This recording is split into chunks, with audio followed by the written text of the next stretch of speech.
Hello दोस्तों, स्वागत है आप सभी का स्लीपी क्लासेस में। तो आज के परमिक्स में 5 क्वेश्चंस हम डिस्कस करेंगे गवर्नमेंट स्कीम्स और इनिशिएटिव्स रिलेटेड, जो कि आपके एग्जाम पॉइंट ऑफ व्यू से काफी ज्यादा इंपॉर्टेंट है। प्रीलिम्स के लिए तो इंपॉर्टेंट है ही, बट साथ के साथ मेंस के लिए भी ये इंपॉर्टेंट रहता है। तो शुरुआत करते हैं पहले क्वेश्चन के साथ, जहां पर बहुत ही सिंपल सा क्वेश्चन आपसे पूछा जा रहा है स्वामित्व स्कीम के बारे में। बहुत बार डिस्कस कर चुके हैं, 3 स्टेटमेंट्स आपको उसी से रिलेटेड यहाँ पर दी गई हैं। बताना है इनमें से कौन कौन से करेक्ट हैं। 4 कोड्स आपको यहाँ प्रोवाइड किए गए हैं। सबसे पहले में कह रहे हैं सेंट्रल स्पॉन्सर्ड स्कीम है मिनिस्ट्री ऑफ पंचायती राज की। सेकंड में कह रहे हैं इसकी जो कवरेज है स्कीम्स की वो सिर्फ 9 स्टेट्स तक ही लिमिटेड है। थर्ड में कह रहे हैं ये चाहते हैं, इनका एम है कि क्रिएट करें accurate land records for rural planning और रिड्यूस करें प्रॉपर्टी रिलेटेड डिस्प्यूट्स। तो ये 3 स्टेटमेंट्स आपको दी गई हैं। थोड़ा सोचिए इसके बारे में, बहुत बार डिस्कस कर चुके हैं इस क्वेश्चन को, काफी इजीली आप सॉल्व कर सकते हैं। करेक्ट ऑप्शन मार्क कीजिए, फिर डिस्कस करते हैं इस क्वेश्चन को।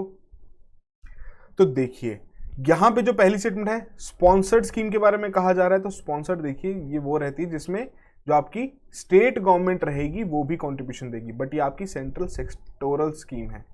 ठीक है जी, सेंट्रल सेक्टोरल स्कीम में मतलब इसमें जितना भी हिस्सा रहेगा वो केंद्र सरकार ही यहाँ पर फंडिंग करेगी। तो पहली स्टेटमेंट आपकी गलत होगी। 9 स्टेट्स के बारे में जो बात की गई है, तो इनिशियली जब इसे पायलट फेज पे लॉन्च किया गया था तो सिर्फ 9 स्टेट्स में किया गया था, अब इसे पैन इंडिया लॉन्च किया जा चुका है। तो सेकंड स्टेटमेंट आपकी इनकरेक्ट है। थर्ड में बिल्कुल करेक्टली बताया गया है जो इसका ऑब्जेक्टिव है। तो थर्ड स्टेटमेंट यहाँ पर आपकी करेक्ट है, उसी के आधार पर सी ऑप्शन करेक्ट ऑप्शन है। तो रिसेंटली ही जो आपकी स्वामित्व स्कीम है, जो कि एक सेंट्रल सेक्टोरल स्कीम है मिनिस्ट्री ऑफ पंचायती राज की, उसे नेशन वाइड लॉन्च किया जा चुका है। ठीक है जी, आपके कब किया गया था? 24 अप्रैल 2021 को, जब उन्होंने देखा किस तरीके से सक्सेसफुली ये इंप्लीमेंट की गई थी, कंप्लीशन हुई थी इसकी 9 स्टेट्स में।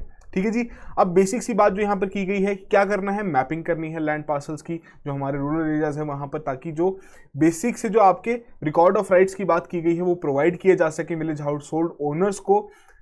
साथ के साथ उन्हें लीगल ओनरशिप कार्ड्स भी वहां पर दिए जाएंगे, मतलब प्रॉपर्टी कार्ड्स की ये पर्टिकुलर पीस ऑफ लैंड है, ये इस पर्टिकुलर लैंड ओनर को बिलोंग करता है। ठीक है जी, तो बेसिकली इंप्लीमेंट की गई है with the collaborative efforts of the ministry of Panchayati Raj, state revenue department, state Panchayati Raj department and survey of India. ठीक है जी, तो इंपॉर्टेंट डिटेल्स हैं आपके लिए। और जनरली जब हम किसी भी स्कीम के बारे में पढ़ रहे होते हैं तो कुछ कुछ चीजें तो आपको बिल्कुल टिप्स पे याद होनी ही चाहिए।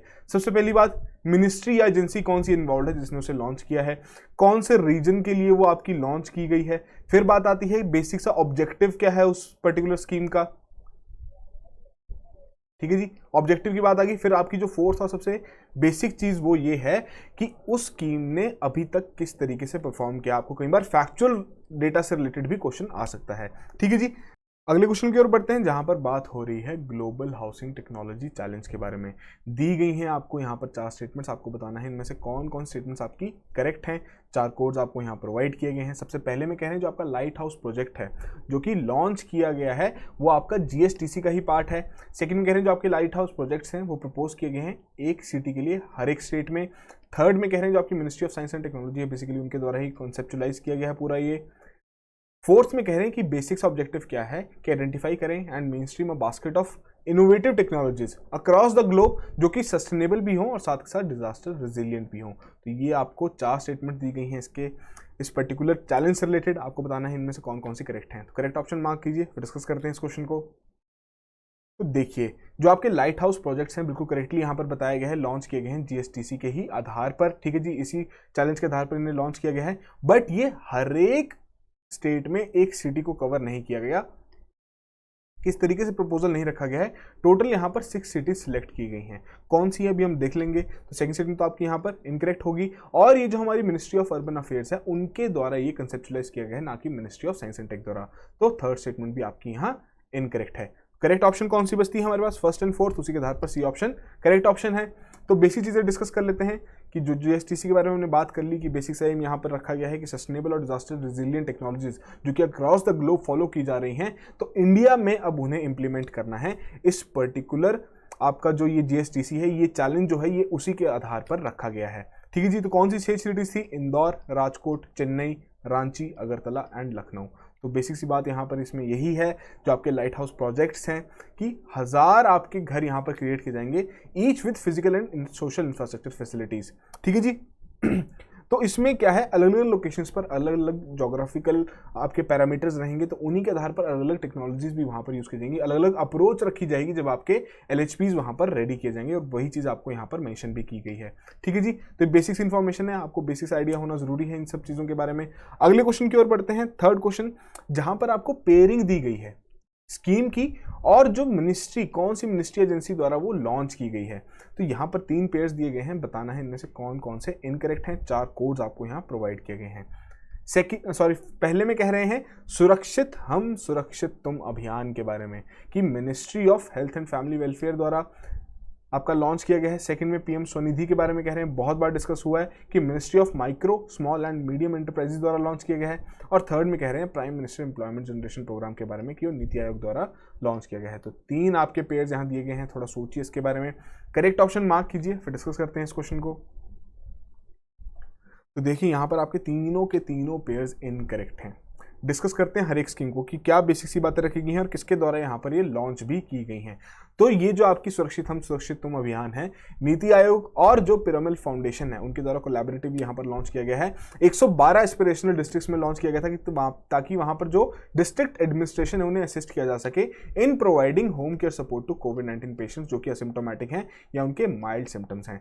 तो कोविड-19 से रिलेटेड तो अब जितने भी आपके इनिशिएटिव्स हैं वो आपके लिए काफ़ी ज़्यादा इंपॉर्टेंट है इस साल के प्रीलिम्स के लिए। तो अच्छे से एक बार लास्ट टाइम उन्हें रिवाइज जरूर कर लीजिएगा।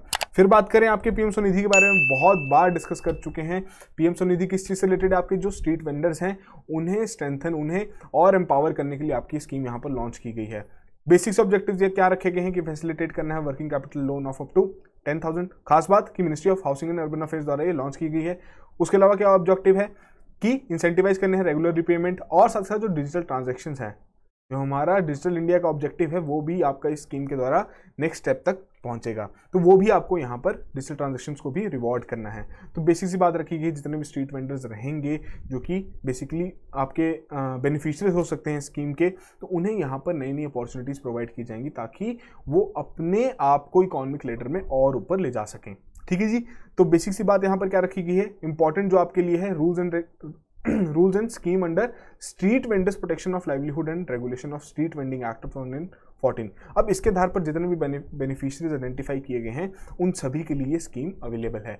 खास बात एक और है, मेघालय का अपना एक स्ट्रीट वेंडर्स एक्ट है। इंपॉर्टेंट एग्जाम्पल से आपको इस तरीके से पूछा सकता है कि जैसे PM स्वनिधि आपकी एक केंद्रीय सरकार द्वारा स्कीम लॉन्च की गई है, आप बताइए कौन सा ऐसा स्टेट है जिन्होंने अपना इस तरीके का स्ट्रीट वेंडर्स एक्ट भी लॉन्च किया। तो मेघालय द्वारा लॉन्च किया गया है, तो जितने भी बेनिफिशियरीज मेघालय के हैं तो वो भी इस पर्टिकुलर स्कीम में पार्टिसिपेट कर सकते हैं।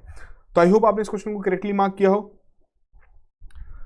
अच्छा, उससे पहले आपका एक और है प्रधानमंत्री एम्प्लॉयमेंट जनरेशन प्रोग्राम, जो कि बहुत बार डिस्कस चुका है, बहुत पुरानी स्कीम भी है आपकी। तो ये बेसिकली मिनिस्ट्री ऑफ MSME द्वारा लगाई गई है, इनके द्वारा लॉन्च की गई है और इंप्लीमेंट की जा रही है khadi and village industries commission द्वारा। ठीक है जी, तो ये इंपॉर्टेंट चीजें हैं इन पर्टिकुलर स्कीम से रिलेटेड। फोर्थ क्वेश्चन, युवा स्कीम के बारे में यहाँ पर बात की जा रही है। ठीक है जी, आपने न्यूज में जरूर सुना होगा, कुछ स्टेटमेंट्स आपको दी गई हैं, बताना है इनमें से कौन कौन सी करेक्ट हैं। 4 कोड्स आपको यहाँ पर प्रोवाइड किए जा रहे हैं। पहले में कह रहे हैं ये ऑथर मेंटरशिप स्कीम है जो कि एम करता है to mentor authors under the age of 25। Second में कह रहे हैं जो आपका national book trust of India है under the ministry of education, वो इसमें इंप्लीमेंटिंग एजेंसी का रोल निभा रही है ताकि इंश्योर की जा सके कि सही से एक्सिक्यूशन हो रही है स्कीम की। थर्ड में कह रहे हैं जो स्कीम है आपका पार्ट है इंडिया एट 75 प्रोजेक्ट का। तो 3 स्टेटमेंट्स आपको यहाँ दी गई हैं, थोड़ा सोचिए इसके बारे में, करेक्ट ऑप्शन मार्क कीजिए, फिर डिस्कस करते हैं इस क्वेश्चन को। तो देखिए पहली स्टेटमेंट में जो बात कर रहे हैं कि ऑथर मेंटरशिप स्कीम है, तो बिल्कुल करेक्टली बताया गया है, बट जो एज का क्राइटेरिया यहाँ दिया गया है तो ये 30 साल से कम के लिए है। ठीक है जी, 25 साल का नहीं है, तो उसके आधार पर पहली स्टेटमेंट आपकी यहाँ इनकरेक्ट होगी। सेकंड और थर्ड में बिल्कुल करेक्टली यहाँ पर आपको दोनों चीज़ें बताई गई हैं कि बेसिकली इसमें जो आपका national book trust of India रहेगा वो इसमें इंप्लीमेंटिंग एजेंसी का रोल निभाएगा और ये इंडिया एट 75 प्रोजेक्ट का ही एक पार्ट है। इंपॉर्टेंट है आपके लिए इंडिया एट 75 प्रोजेक्ट, काफ़ी क्वेश्चन यहाँ से आ सकते हैं। तो दोनों स्टेटमेंट्स आपकी यहाँ करेक्ट थी, सेकंड और थर्ड, उसी के आधार पर सी ऑप्शन करेक्ट ऑप्शन है। तो बेसिक चीज़ें डिस्कस कर लें कि क्या रखी गई है बात कि मेंटर करना है जितने भी आपके इस तरीके के एस्पिरेशनल ऑथर्स हैं ताकि उन्हें और ज़्यादा हम नेक्स्ट लेवल तक ले जा सकें। तो बेसिक ऑब्जेक्टिव यहाँ पर ये रखा गया है जिसमें national book trust of India implementing agency का काम करेगी। तो बेसिक्स यहाँ पर क्या रखा गया है कि 75 ऑथर्स यहाँ पर सिलेक्ट किए जाएंगे कंपटीशन के आधार पर, जिसका रिजल्ट ऑलरेडी आ चुका है 15 अगस्त को।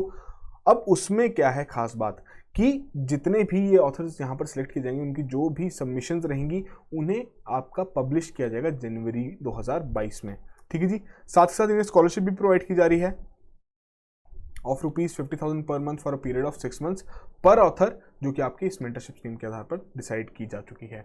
तो इंडिया एट 75 प्रोजेक्ट आपके लिए काफ़ी ज़्यादा इंपॉर्टेंट है, आपको पता होना चाहिए कौन कौन से बाकी इस तरीके के आपके स्कीम्स हैं जो कि इसका पार्ट भी हैं, आज़ादी का अमृत महोत्सव। ठीक है जी। तो आई होप आपने इसको करेक्टली मार्क किया हो। अगले क्वेश्चन की ओर बढ़ते हैं।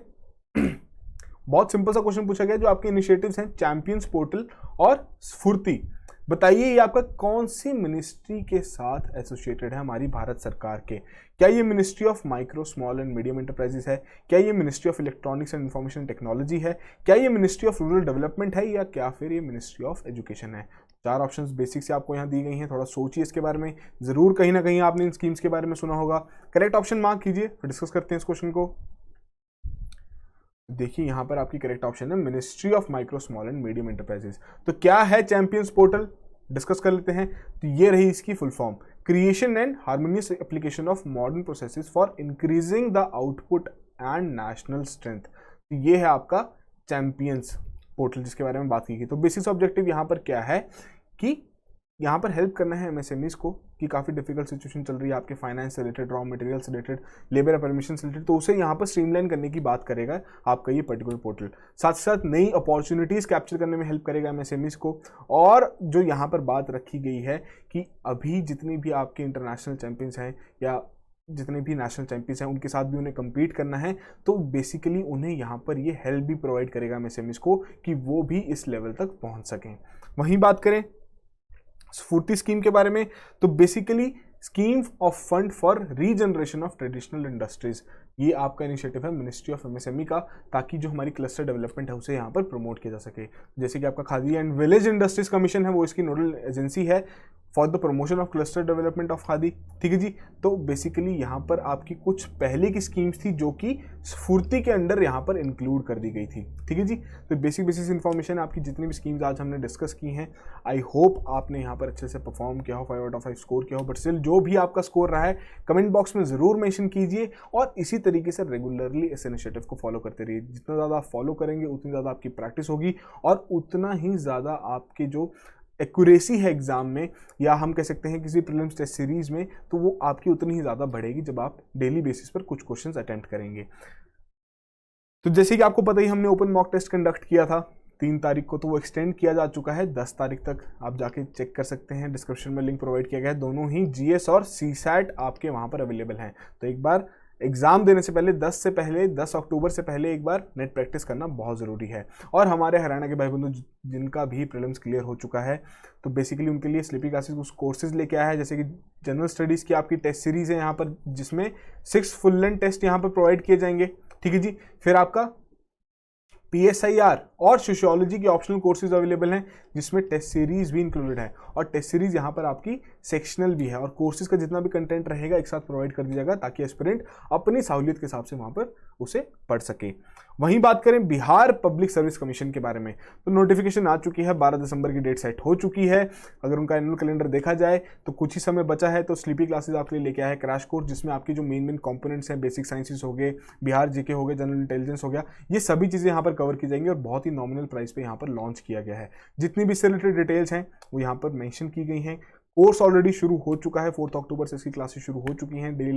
डेली बेसिस पर लेक्चर अपलोड किए जा रहे हैं। सारा शेड्यूल भी इसका आपका वेबसाइट पे अवेलेबल है। आपकी कोई भी क्वेरीज उससे रिलेटेड आप हमें कॉल कर सकते हैं, हम आपकी हर एक क्वेरी को यहाँ पर रिजॉल्व करने की कोशिश करेंगे। So that will be all the very best and have a good night.